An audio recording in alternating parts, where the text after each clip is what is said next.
A few days were spent by the Radiant Demon Squad's captain training the newbie. Most of the members are joyful seeing the newbie get their deserved hazing from their gruesome captain. Wonchong is gasping for air after being unable to defend against Ma Jin's punches imbued with his inner energy. Ma Jin commends him for being able to be still standing rather than sprawled on the ground before he instructs him to go back and solidify what he has learned.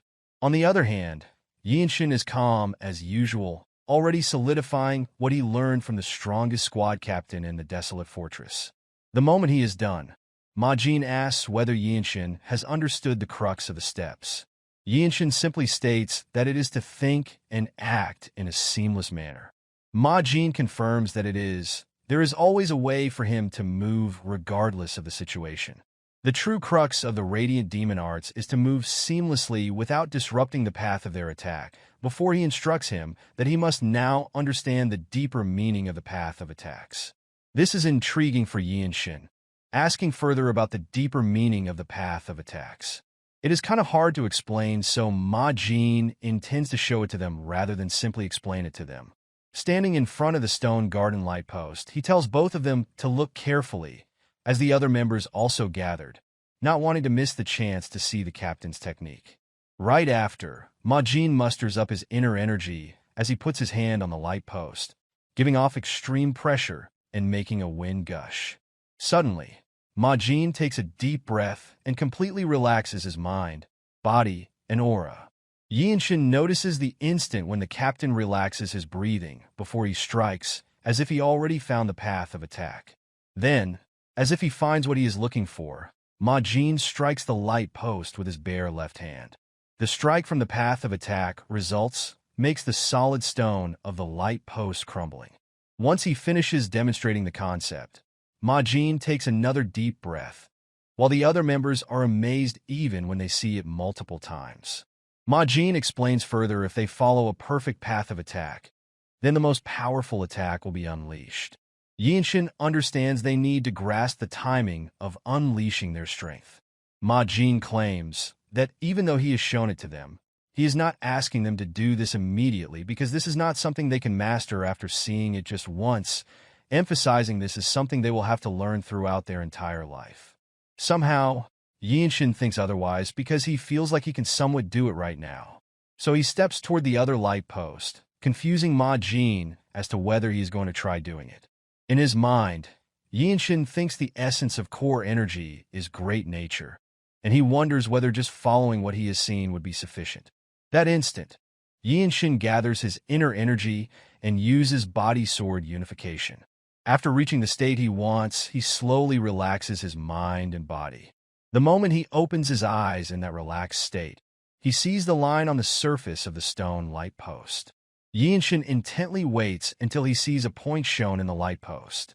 Using the scabbard of his sword, he strikes the point where it is shown, just like how Ma Jin did it. The moment his scabbard makes contact with the stone light post, a crack appears for a brief moment before it crumbles into a pile of stone. With that, Yeonshin now understood the deeper meaning of the path of attacks. He has learned all of the Radiant Demon's art, and he just needs to continue training to be able to use it in a real fight from now on. Yeonshin smiles contently before he turns around to see literally all of the members of the Radiant Demon Squad are stupefied seeing how quick Yeonshin mastered the technique. Looking at how surprised they are, Yeonshin humbly states that he is sorry to show an unsightly side of himself since it's his first time trying it. He wants to experience many more real fights before he can use it properly, and if he wants to use the Radiant Demon Arts in an instant where life and death are on the line, normal practice like this won't work. Anyhow, he thanks Ma Jin for his teaching, as the captain is profusely sweating because of how fast Yeonshin is learning. On that note, Ma Jin needs to think about how he should teach Yeonshin from now on. The next day, Wonchong comes up to Yeonshin saying their seniors had a huge fight with the Heavenly Squad. Yeonshin knows that Desolate Fortress is pretty strict with its rules, and fighting outside of training grounds is a punishable offense. That makes him wonder why would they fight it out. Wonchong hears that one of the Heavenly Squad members picked a fight at the restaurant. He said something along the lines of the Lightning Genius's talent wouldn't able to blossom within the Radiant Demon Squad. Yeonshin is frowning after knowing they are fighting over something like that.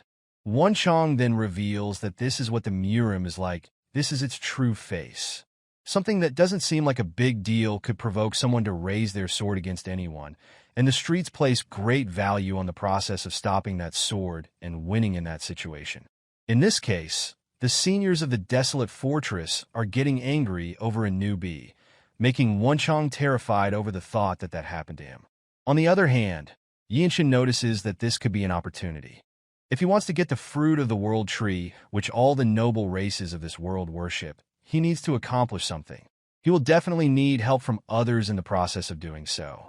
While the best way to gain the trust of a martial artist is to owe each other their life, it is not a bad idea to make a good impression on squad members first. So Yeonshin states that he will not let this go for their seniors to be fighting over him, and decides to pay the Ma visit. Being completely misled about the purpose, One Chong is overly excited and assumes that Yeonshin knows the code of martial artists. Before long, they arrive at the training arena to see that everyone is gathering. The members are confused because there is no training session for the white robe members. One of the members suggests there is no need for them to train so hard while still wearing white, while another suggests the opposite, that they must train hard instead. Both of them come up to Ma Jin to give their greeting, which makes him wonder whether they run into problems while training by themselves.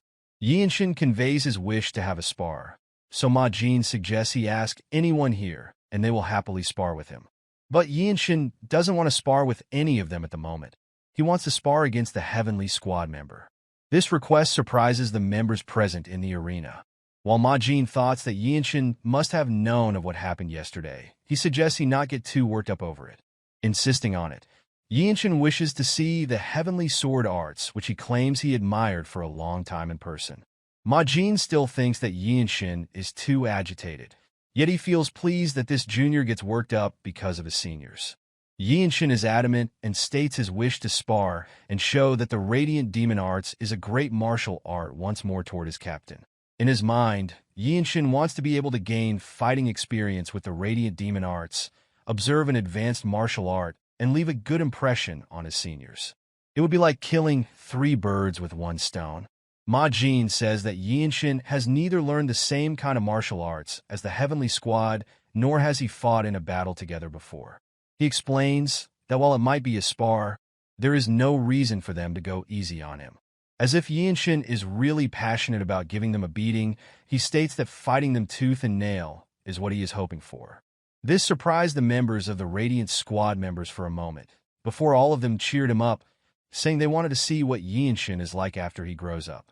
Even some shout that if he is able to survive the fight somehow, he could become the next captain of the Radiant Demon Squad.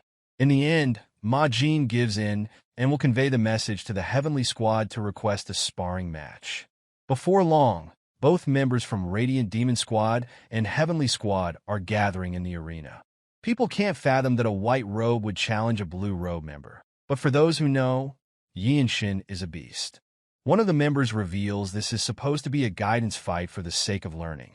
So they start to wonder how long Yeonshin will last in the fight. Some thought it would be good as long as he could last about 10 bouts against the blue robe martial artist. On the other hand, the Heavenly Squad captain, Han Chulmik, estimates there is no way a white robe member from Radiant Demon Squad can defeat his blue robe member. Suddenly, Chulmik bet one of the Heavenly Squad's elixirs if the white robe brat lasts 10 bouts. Ma Jin thoughts that is too much of a bet in a fight like this. So Chulmik wonders if Ma Jin is afraid he will lose the bet.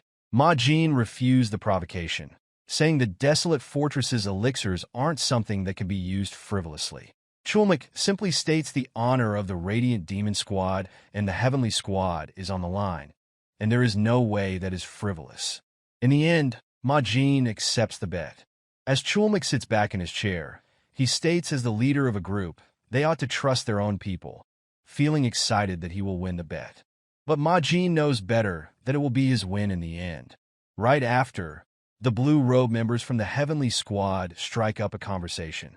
In kind, Yeonshin introduces himself in formalities and to show respect to his sparring opponent. On the other hand, Yeonshin knows that people start as white robe warriors first before advancing to blue warriors. However, not everyone becomes a blue robe. There are also people who take more than 10 years to become a blue robe. They are the people who won't lose to even the pinnacle martial masters who represent the major martial sects. This blue robe warrior claims to have trained in the heavenly sword arts for 20 years. He adds that while swords are said to have no eyes, the swords of masters do have eyes. Despite that, he won't be showing mercy in this duel, as he intimidates Yeonshin with his terrifying pressure. But Yeonshin simply says that is all right with him, signifying he understands what he meant. The moment he unsheathes his sword, he immediately releases his sword aura on his sword. Looking at how extraordinary his man's aura is, smug appears on Chulmuk's face, thinking there is no chance he would lose the bet. But Yeonshin didn't falter in the face of such a warrior. Even though he knew a blue robe warrior was strong, he only wondered what kind of sword style he used. In the end, he throws away the unnecessary thoughts, and as he reaches for his sword, he is going to see for himself. No matter what kind of style he uses, Yeonshin will simply use his own style of martial arts. The blue robe warrior's name is Gu Yeonhin, and when he sees that Yeonshin has the sword in his hand, he lets him have the first attack. The instant he said it, Yeonshin immediately dashes forward with his limit-releasing technique. Their sword strikes collide, and fortunately, Gu Yeonhin is able to deflect it. At that moment, he knows that this white robe warrior in front of him is fast, as he already prepared to launch another sword strike. Before he knows it, Gu Yeonhin can only deflect against the incoming barrage of attack from Yeonshin. Looking at the state of his blue robe warrior, Chulmuk sweating nervously, wondering whether that was really the speed a white robe possessed. While Ma Jin thoughts, seeing that level of skill at that age inevitably takes away one's breath. However, with Yeonshin's skill, if he doesn't make use of this opportunity to finish his opponent quickly, he won't be able to win. One after another, Yeonshin performs lightning-speed sword strikes with Gu Yeonhin at the receiving end of it all. Thinking about his technique, the limit-releasing technique, he smiles contently knowing he has gotten stronger than before he entered this place. He now has his physical body trained with the Jung clan's movement art and the principles of martial arts. The more inclined the sword's trajectory is, the more back muscle it uses. When taking a step forward and turning with core energy, it will create rotational force. As the battle goes on, just at this moment, Yeonshin learns another move. With it, Yeonshin swings his sword upward, taking the sword into Gu Yeonhin's hand. That instant, Yeonshin points his sword at his opponent's neck, signifying that he won this sparring duel. Literally, everyone watching is surprised to see such a young man capable of a feat. Radiant Demon Squad's members immediately cheer Yeonshin up for winning the duel, while Chulmuk is profusely sweating and Ma Jin is sitting leisurely and smiling contently at the result he expected. Just like usual, Yeonshin is busy with his mind for a while, taking the technique he just learned and thinking of a way he can improve before Gu Yeonhin approaches him. As he sheaths his sword, he can only win because he got lucky, and he had overwhelming momentum as his opponent was taken by surprise. He knows well that if they fight again, the result will definitely be different. Right after, he puts his hand together to respect his opponent, thanking him for the opportunity to observe such high-level swordsmanship. Gu Yeonhin smiles as he takes up his sword, claiming he was surprised by the sword's trajectory and rotational force. He adds that Yeonshin possesses martial prowess beyond his years. As he leaves the arena, he praises Yeonshin for having an incredible talent for the sword, befitting the name of the lightning genius. People are disbelieving over the fact that Radiant Demon Squad has found a treasure, and making them feel envious of such talent. Meanwhile, Ma Jin put his hand up asking for the bet Chulmuk put up. Yeonshin decides to name the new technique Energy Accumulation Discharge before Ma Jin comes up to him with a box to give. Inside, an elixir of the Heavenly Squad. Apparently, Ma Jin decides to give the spoil of the bet to Yeonshin so he can be faster growing stronger.